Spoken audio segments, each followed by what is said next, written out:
사랑과 평화다. 제2권 제2장 혼바산 수색작전.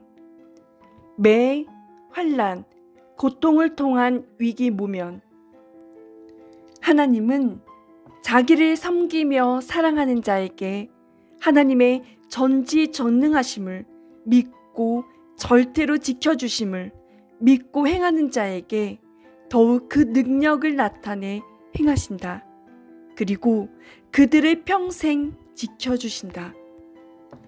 인간을 극적인 죽음에서 살릴 때나 어떤 사건을 두고 행하실 때 하나님은 말로 할 때가 있고 매로 급히 때릴 때가 있고 마음을 감동시켜 본인이 행하게 하여 살게 해줄 때가 있다고 나는 하나님이 행하시는 깊고 은밀한 뜻을 알게 되었다. 인간이 위험한 일로 생명을 잃기 직전에 하나님은 살리시기 위해 사람을 통해 만물을 통해 혹은 직접 행하여 여러 가지 방법으로 구출하신다. 사람의 마음을 감동시켜 자기 스스로 하고 싶어서 하는 것처럼 행하게 하므로 생명을 보호하기도 하고 복을 받게도 하며 가지가지 일을 하신다. 이 같은 일은 나에게뿐만 아니라 모든 인류에게 행하시는 은밀한 방법이다. 나는 이날 행운아로 수류탄을 기적적으로 주어 훈장을 탈 수 있었을 텐데 이런 사건 때문에 못하게 되었다.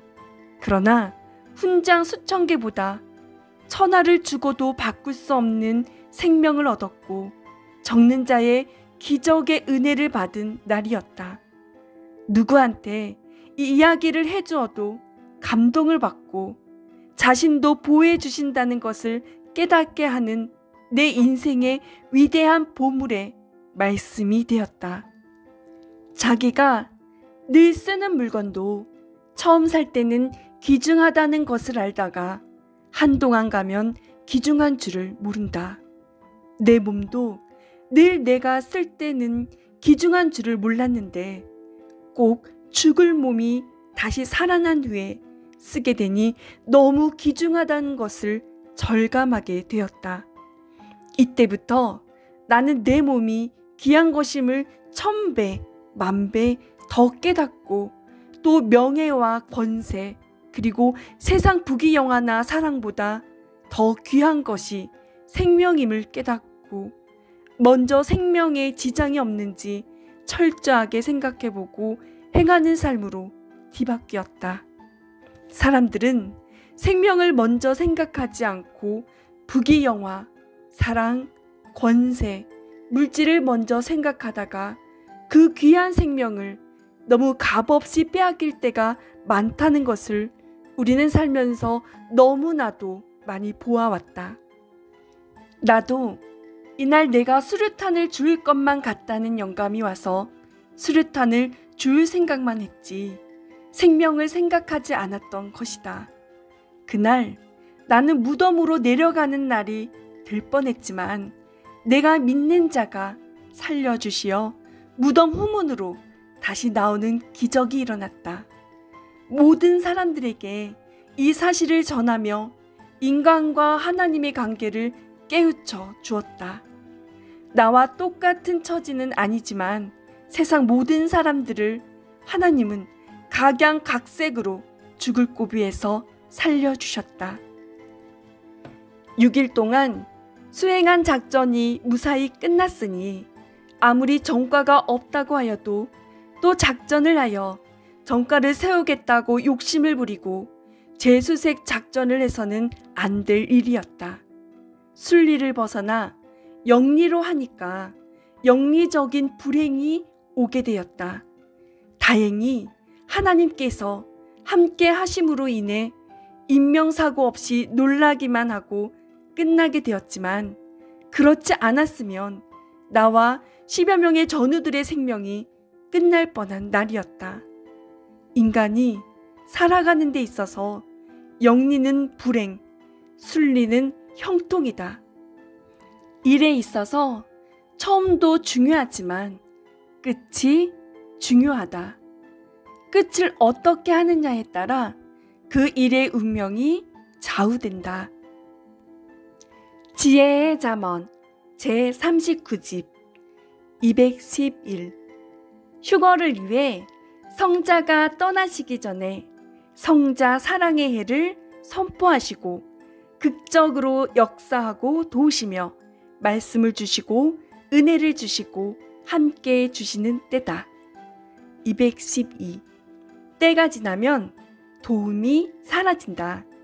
그러면 자기 혼자 깊은 골짜기에 있게 된다.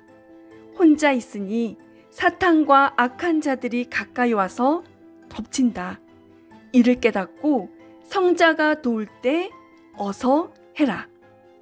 213. 성자는 저마다 처한 상황에 따라 합당하게 도우신다. 어느 때는 포기할 때 도우시고 어느 때는 혈기를 낼 때 못 내게 도우시고 어느 때는 기분 나빠할 때 성자가 알고 와서 위로하며 도우시고 어느 때는 실망할 때 와서 도우시고 어느 때는 사탄의 주관을 받고 괴로워서 죽으려 할 때 도우시고 어느 때는 낙심하고 마음을 접으려 할 때 도우시고 어느 때는 서운함과 소외감으로 뒤덮였을 때 와서 도우시고 어느 때는 외롭고 쓸쓸할 때 와서 도우시고 어느 때는 죄를 지을 때 하지마 하고 막으면서 도우시고 어느 때는 음란물을 보고 생각이 성적으로 흘러갈 때 도우시고 어느 때는 이성으로 흐를 때 도우시고 어느 때는 세상 썩은 문화와 인터넷으로 흘러갈 때 도우신다. 214. 성자는 우리가 포기하지 않게 죄에 빠지지 않게 잘할 수 있게 반드시 실가닥만큼이라도 깨우쳐주고 깨닫게 하면서 도우신다. 215. 성자가 도와도 우리는 조금 느낀다. 이는 생활 가운데 성자께 집중하지 않고 정신과 생각의 차원이 낮아서 감도가 약한 것이 원인이다. 216. 항상 어느 상황 가운데서나 성자가 여러 가지로 돕는다는 것을 알아라. 특히 죄에 빠지려 할 때, 불의한 생각과 행실에 빠지려 할 때 하지 못하게 돕는다는 것을 알고 그 도움을 받고 이겨라. 217. 성자가 돕는다고 느끼면 즉시 깨닫고 성자가 돕는 대로 해라. 218. 성자가 도울 때 돌이키지 않고 자기 생각대로 계속하면 다음 단계로 더 깊이 빠져들어가서 기어이 이성죄, 각종 중죄를 짓게 되고 화를 받고 손해가 가게 된다. 또한 휴거에 큰 차질이 생기고 사명은 하늘의 벼슬인데 사명이 틀어지게 된다. 그리함으로 고통을 겪게 된다.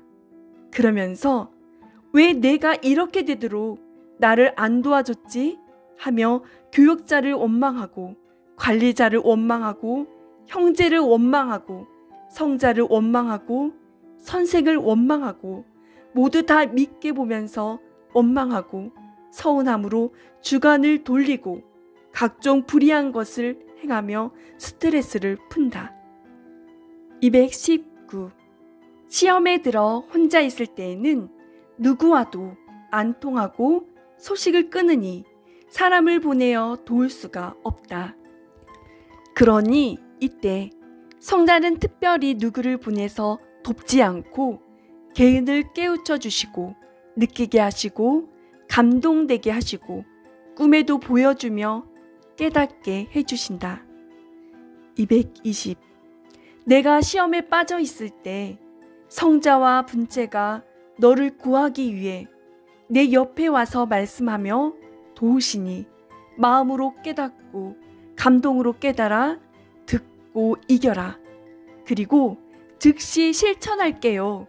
고백하고 번뜩 순종해라. 그러면 그때 더욱 선자와 통하게 되고 성자와 정이 붙고 사연이 생긴다. 또한 성자는 더욱 도우신다.